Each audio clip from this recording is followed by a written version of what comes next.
Les pedí que guardaran silencio y escucharan, solo por un momento. Cuando lo hicieron, se oyó claramente un llamado. En cuanto lo escuché, supe que era Ken. Estaba perdido y necesitaba ayuda. La escuché.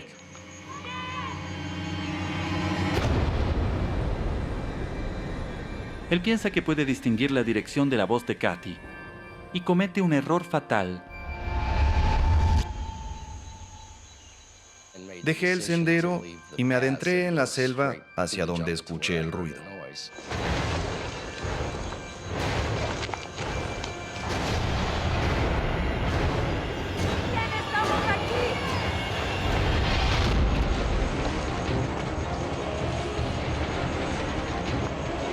Ken cree que va directo hacia la voz de Katy. Ha sido engañado. La espesa jungla ha distorsionado sus gritos. Cada paso que da lo aleja más y más de ella y lo adentra en el oscuro corazón de Cozumel. ¡Katy! Katy ya no puede escuchar los gritos de Ken. Estaba muy preocupada. Está perdido, se está alejando. Cuando no obtuve respuesta a mi llamado, sentí una sensación de angustia. ¡Katy! ¡Ayuda! Está perdido en uno de los entornos más letales del planeta. En solo 3 horas estará oscuro y Ken tendrá que enfrentar los terrores de la jungla por la noche. Día 1. Lleva más de 6 horas desaparecido y su amiga está cada vez más preocupada. Le pregunté a los guías si podían ayudarnos. Les dije, hay un tipo perdido ahí adentro y no puede encontrar la salida. El pánico mueve a Ken, pero no tiene idea de hacia dónde va. Pensaba, todavía puedo salir de aquí. Pero abrirse paso entre las plantas lo está agotando. La vegetación es tan densa que no se puede caminar en línea recta más de 3 o 4 metros. En este punto ya no tengo sentido de la orientación. Tengo que apurarme y regresar. Me tropezaba con las enredaderas que me destrozaban los tobillos. Son las 4 de la tarde. En solo 2 horas, la jungla quedará sumida en la oscuridad. Recorrí unos 3 kilómetros con ese primer impulso de energía, pero luego me agoté.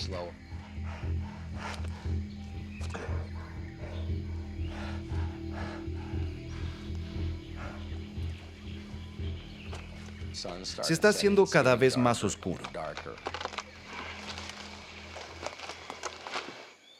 Desesperado por escapar antes de que anochezca, Ken se esfuerza más.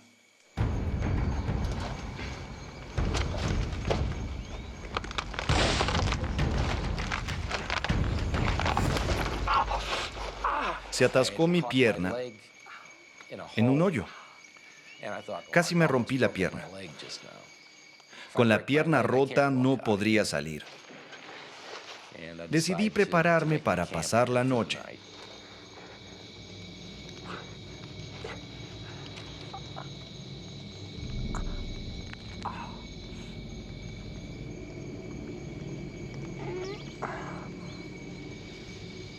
Ken ahora enfrenta una noche solo en la jungla. Un fuego es lo único que lo separa de los depredadores.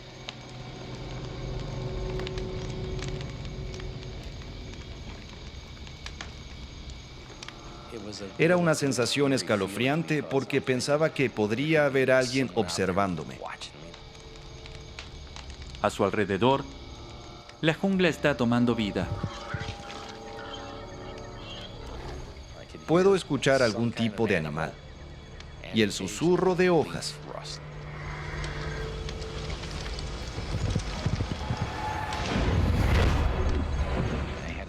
La paranoia hacía imposible que pudiera dormir en esa situación.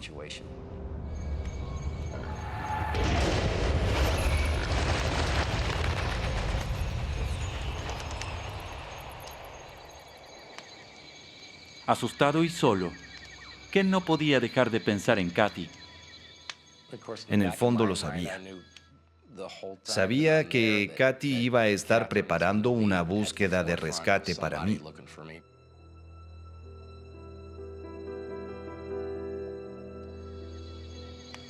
Él no lo sabe, pero tiene razón.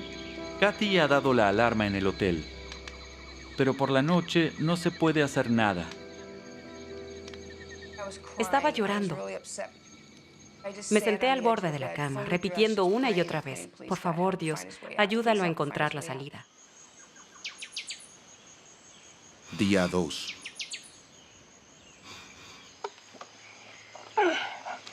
Ken sobrevive la noche.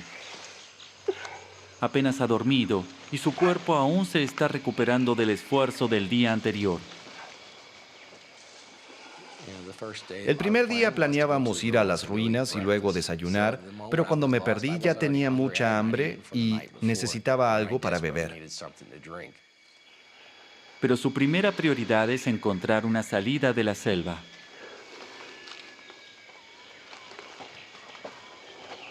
Su vuelo de regreso a América sale en 6 horas y él piensa estar en él. A la mañana siguiente seguía convencido. Aún puedo llegar al vuelo. Imaginaba mis maletas listas, Kathy en el aeropuerto y yo llegando justo a tiempo.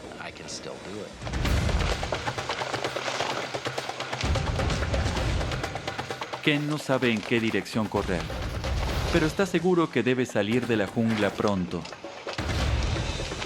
Tengo que ir a la carretera. La encontraré. La jungla es una pista de obstáculos y Ken tiene que abrirse camino a través de ella. Muchas veces hay que recurrir a la adrenalina para que te ayude.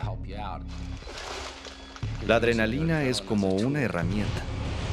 Todavía puedo llegar al aeropuerto a tiempo y tomar el vuelo.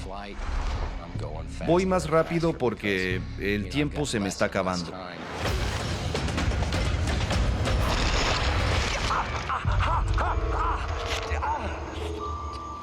Pero el gasto de energía está deshidratando a Ken. Y la falta de líquidos está provocando calambres.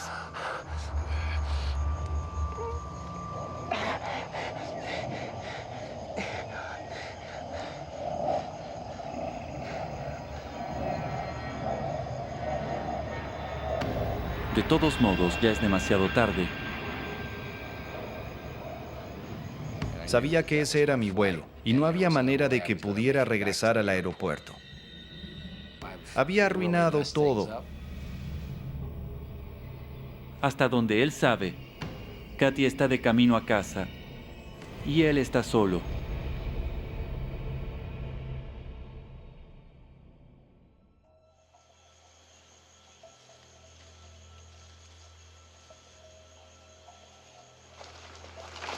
Ken no tiene otra opción más que seguir adelante.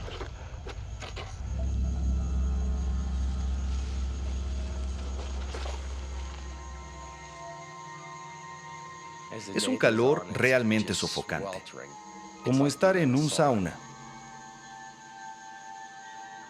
En esta jungla tropical, donde las temperaturas pueden alcanzar los 40 grados, está perdiendo hasta 10 litros de líquido por día. Si no encuentra agua pronto, sus riñones, hígado y cerebro comenzarán a fallar. Estaba deshidratado. Sentía la boca como una bola de algodón.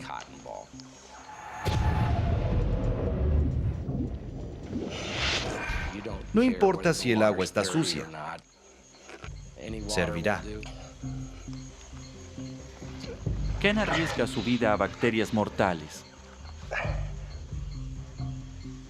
Pero entonces escucha algo que le da esperanza. Comencé a escuchar un zumbido y dije, esto tiene que ser la carretera.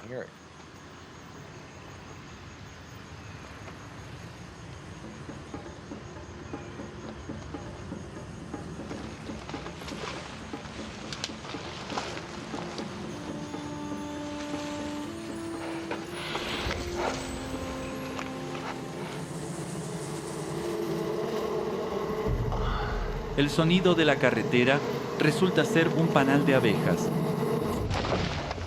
La jungla lo ha engañado. Ken se enfrenta a una segunda noche solo. Con su última cerilla, decide hacer una fogata gigante, esperando que alguien vea las llamas. Ese fuego rugía y las chispas se elevaban 25 metros en el aire.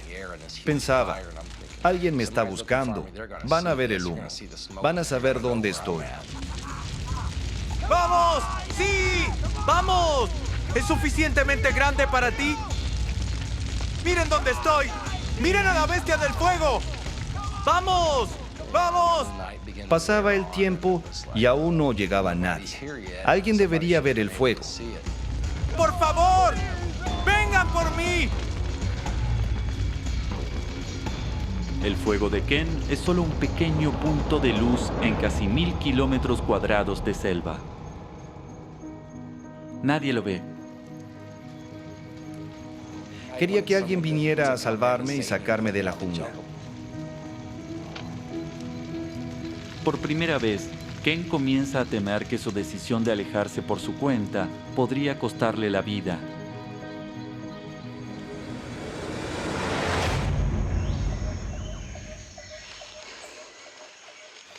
Día 3. Vengo de Missouri, Estados Unidos. No podría estar más lejos de donde crecí y todo aquí me resulta desconocido.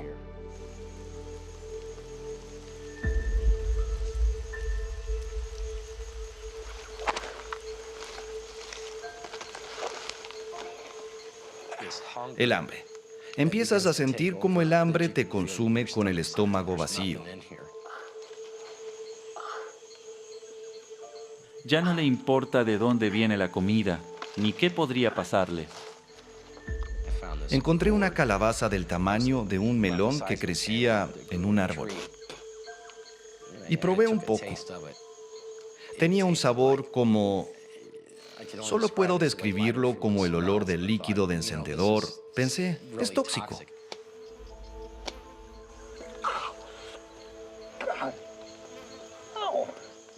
Lo más irritante fueron esas moscas que sacaban trozos de piel de la pierna. Era como una mosquilla del tamaño de una mosca doméstica que te muerde y te saca sangre. Y obviamente tenía un tipo de bacteria que provocaba hinchazón. Sin que Ken lo sepa, su amiga Kathy está gastando miles de dólares para la misión de rescate.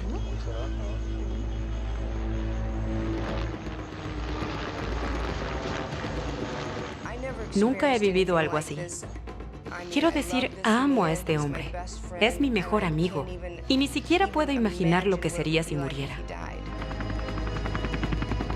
Encontrar a alguien en una selva que abarca cientos de kilómetros sería casi imposible.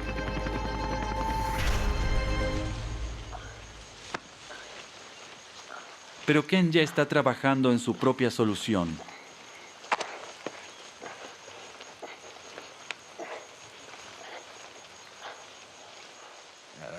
Me subo al árbol y miro alrededor. Solo selva. No importa hacia dónde mire. Ken utiliza su navaja para cortar toda la maleza que puede y mejorar su visibilidad.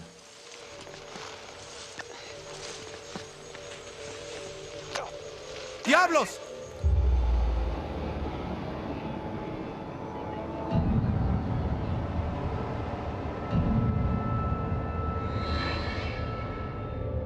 Ken no puede darse el lujo de perder la navaja. Podría marcar la diferencia entre la vida y la muerte. Bajé por el árbol, unos 9 o 12 metros, sin dejar de mirar.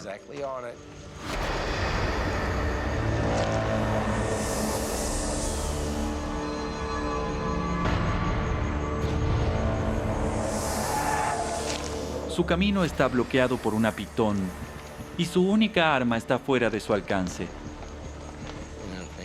Esto no es algo que quiera que se enrolle alrededor de mi cuerpo.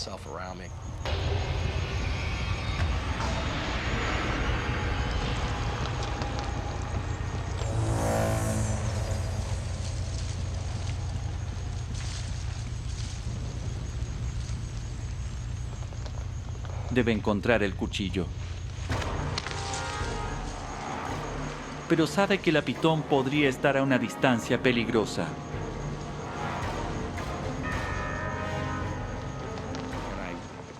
Miré alrededor entre las hojas. La iba a encontrar. Y algo más está acechando en la selva. Podía oír un ruido de ramas rompiéndose cerca. Más y más fuerte.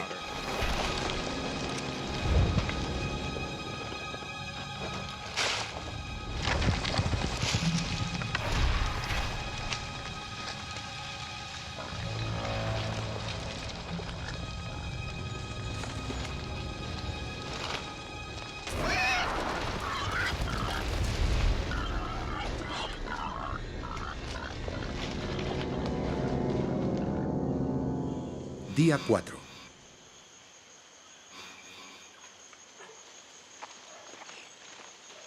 Exhausto después de 80 horas corriendo por la selva, Ken recuerda la regla más importante en caso de que te pierdas.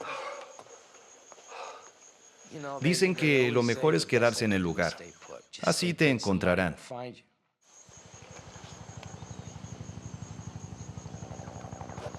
Casi de inmediato, parece que alguien escuchó sus plegarias. Tiene que haber una búsqueda en marcha.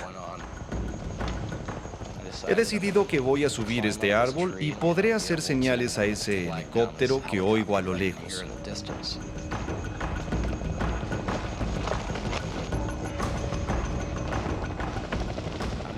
Voy a agitar una bandera para llamar su atención.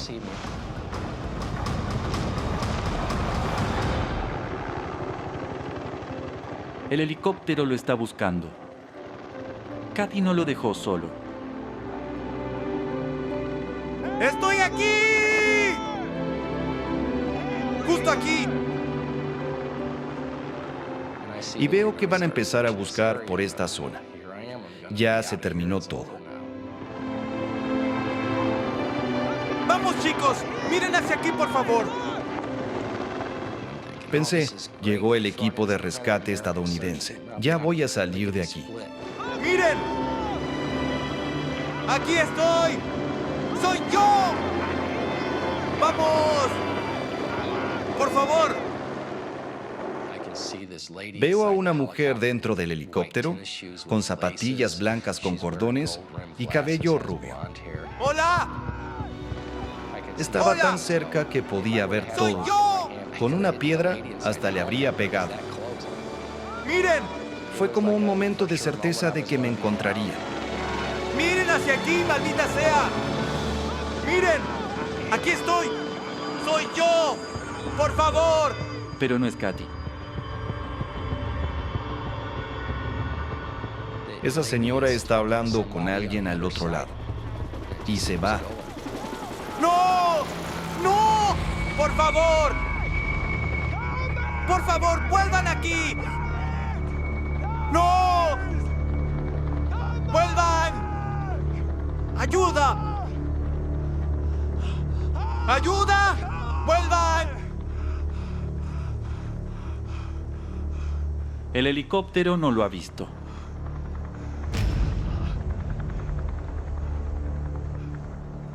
Reviviendo esto en mi mente, no puedo creer que haya pasado. Steve Callahan, de 29 años, está a la mitad del viaje en velero de su vida. Recuerdo la primera vez que salí a navegar. Me encanta lo inmediato que es, puedes lanzarte y tener una aventura.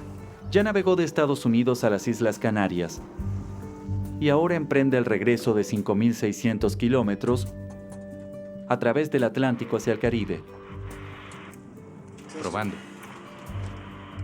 Calculé que, como mucho, tardaría un mes en llegar al Caribe, pero probablemente podría lograrlo en algunas semanas. Para Steve, el viaje es una aventura y también una forma de escape. Mi vida era un lío. Mi matrimonio no funcionó. Se arruinó todo y nos habíamos separado. Estaba listo para una nueva etapa en mi vida.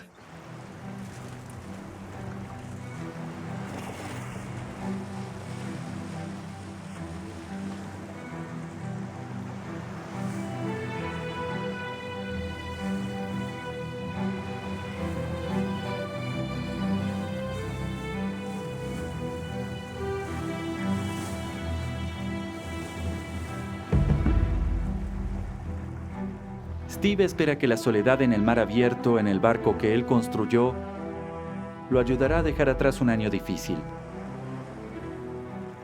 Estaba realmente por mi cuenta ahí afuera, lo cual estaba bien. No necesitaba a la gente. Realmente no necesitaba tanto a la sociedad. Me imaginaba más como una criatura marina.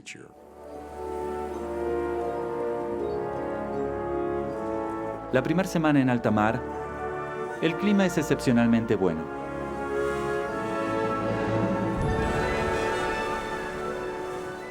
Cuando salí de las Islas Canarias por una semana, la navegación fue increíble. Todo era hermoso y escuchaba la radio mientras tocaba el bote como un tambor. Tenía toda una rutina de ejercicios en el barco. Se sentía como estar en casa.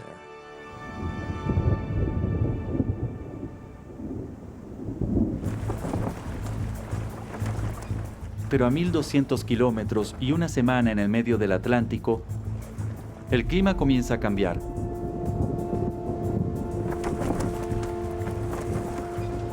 El clima empieza a ponerse feo. Probablemente estaba soplando unos 35 nudos, más o menos. Y las olas empezaron a crecer. Para un marinero experimentado como Steve, no es nada fuera de lo común. Antes ya había visto climas mucho peores.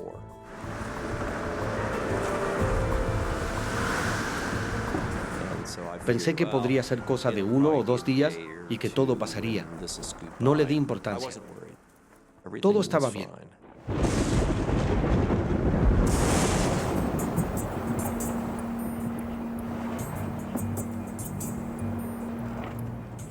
Al caer la noche, el mal tiempo continúa. Steve activa el piloto automático y se acuesta para descansar.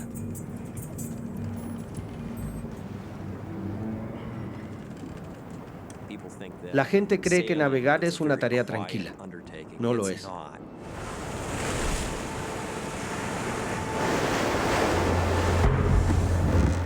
Las enormes olas están azotando el lateral del barco. Se sentía un movimiento bastante brusco, pero aún así podía medio recostarme y estaba medio dormido.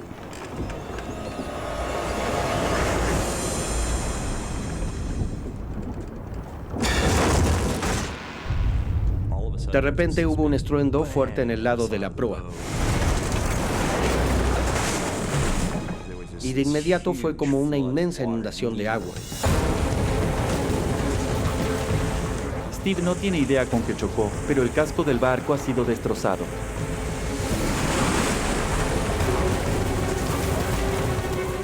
El agua estaba subiendo muy rápido. En segundos, el agua está sobre su cabeza. Solo pensé, este barco va a estar bajo el agua. Me voy directo al fondo. El bote se está hundiendo. Sabe que tiene segundos para llegar al bote salvavidas en la cubierta.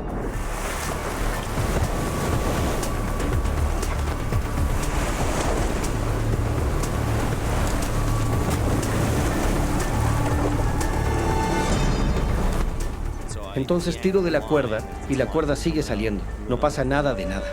¡Vamos! Esto no funcionó. ¡Vamos!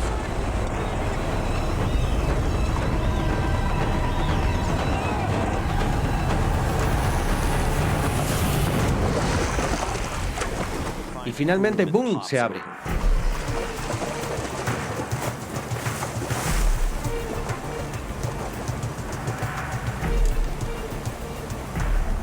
Steve llega a salvo, pero justo cuando está a punto de soltarse, surge un pensamiento aterrador.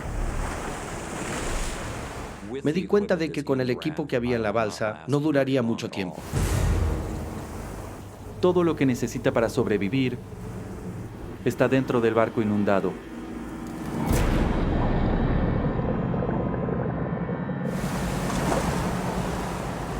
Era fundamental que regresara al barco, me sumerja y recuperara el equipo necesario. Aunque me di cuenta de que el barco podría hundirse bajo las olas en cualquier momento. En contra de sus instintos, no tiene otra opción más que sumergirse de nuevo en el barco que se hunde.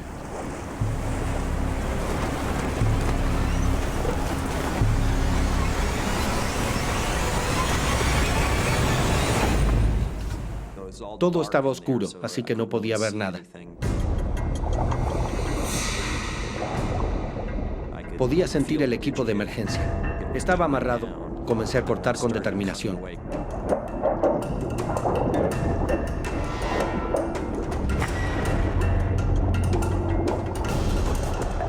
Steve libera su kit de emergencia. Pero justo cuando llega a la escotilla, la escotilla se cerró de golpe. El barco está cubierto de agua. Me voy a hundir. Pensé que era el fin. Si no salgo de aquí ahora mismo, estoy sumamente seguro de que voy a morir. No tengo ninguna duda.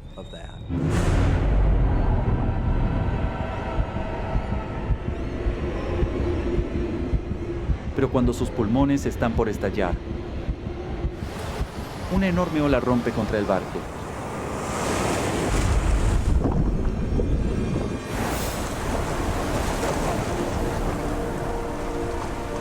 De repente había aire, lo cual fue realmente un gran alivio.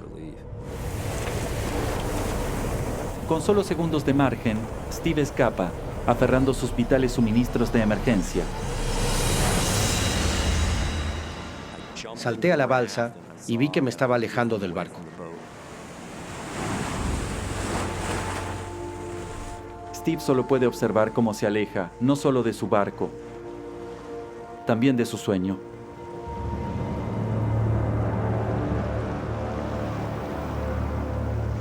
A la deriva en medio del océano Atlántico. Fue simplemente devastador.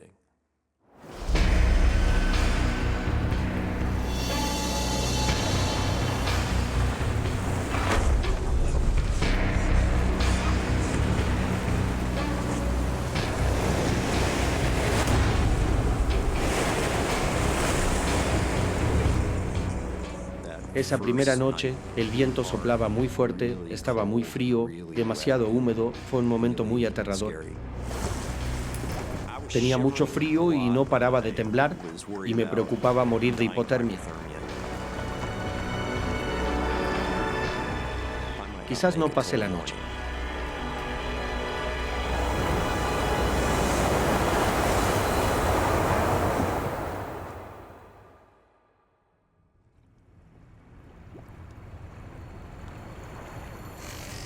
Día 1.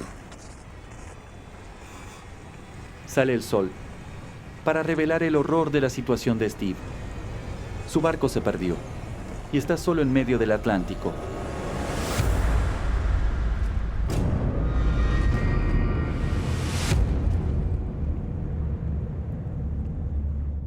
Estoy muy lejos de cualquier persona y también estoy en una parte muy vacía del océano.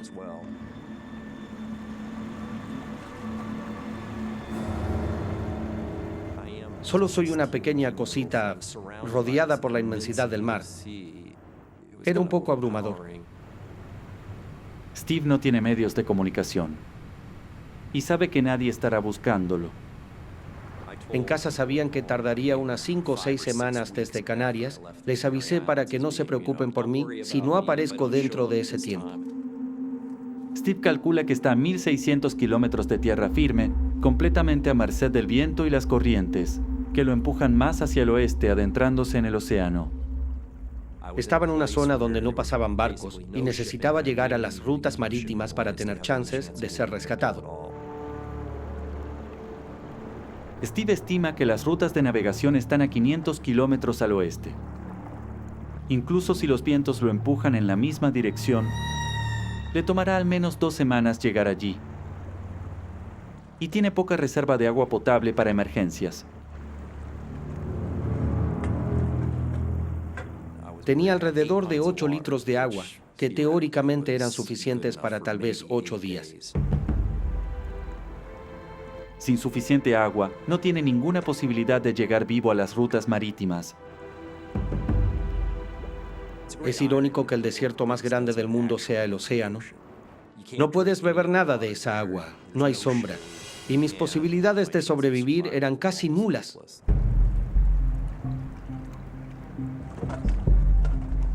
Junto con un arpón y algunos otros suministros que rescató de su barco, Steve descubre 3 kits de purificación de agua de emergencia, llamados destiladores solares. Los destiladores solares que tenía fueron creados para pilotos de la Segunda Guerra Mundial. Nunca conocí a nadie que realmente los hubiera usado.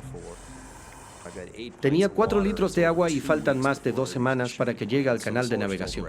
Así que los destiladores fueron cruciales para sobrevivir.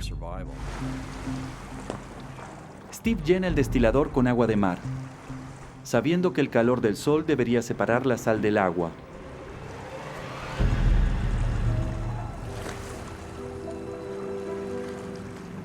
En media hora ya tenía una bolsa llena de agua.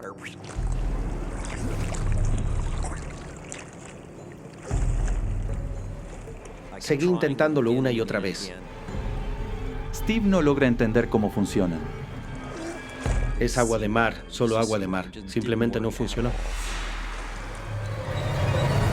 Y ahora enfrenta su primera noche a la deriva en el océano.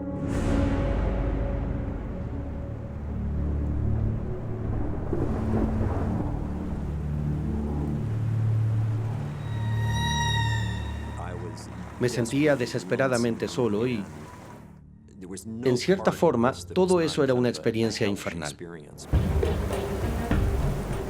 Steve sabe que es esencial resolver su problema de agua potable y la tormenta le da una idea. La mayoría de los sobrevivientes dependían de agua de lluvia. Si Steve logra usar el toldo para recolectar agua de lluvia, quizás tenga una solución.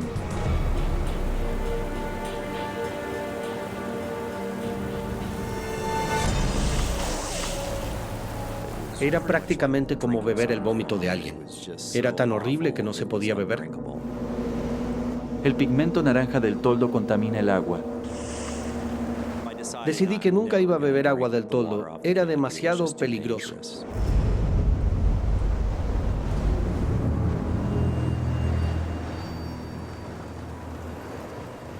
La búsqueda de Steve para encontrar consuelo en el mar ha resultado en un aislamiento espantoso. Y no ve ninguna salida a su calvario. Ese día escribí mi propio epitafio. Mi nombre es Steve Callahan. Naufragué y estoy a la deriva en una balsa para 6 personas.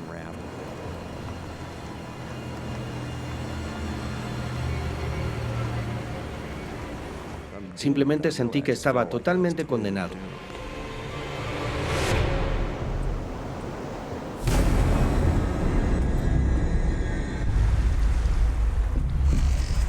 Día 2.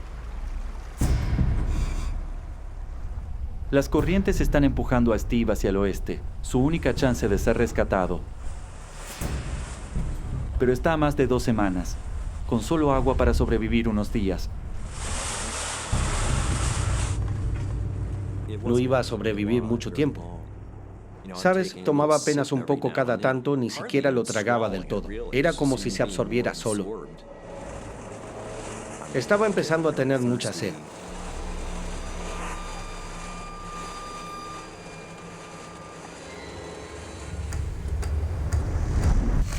Día 3. Día 4. Día 5. Día 6.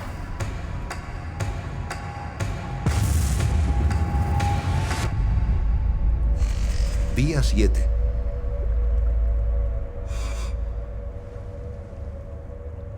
Steve raciona las provisiones de una semana, pero ahora su única esperanza son los destiladores solares.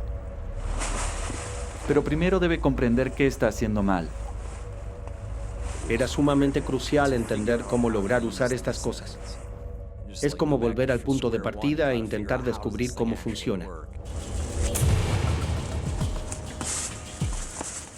Es un paso drástico, pero decide romper uno de sus 3 preciosos desalinizadores con la esperanza de descubrir cómo hacer que produzcan agua fresca. Bien. Y por fin entendí que debía estar inflado en la cantidad correcta.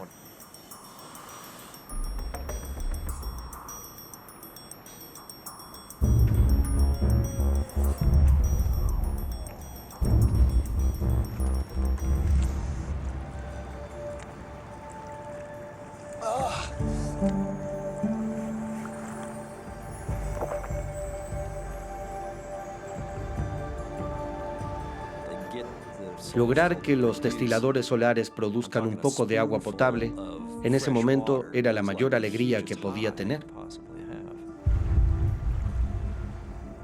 Steve ahora tiene una pequeña reserva de agua. Pero después de 7 días en el mar, enfrenta otro problema más. Se quedó sin comida. Tenía mucha hambre. Me impactó lo desesperado que estaba. No hay forma de que sobreviva aquí.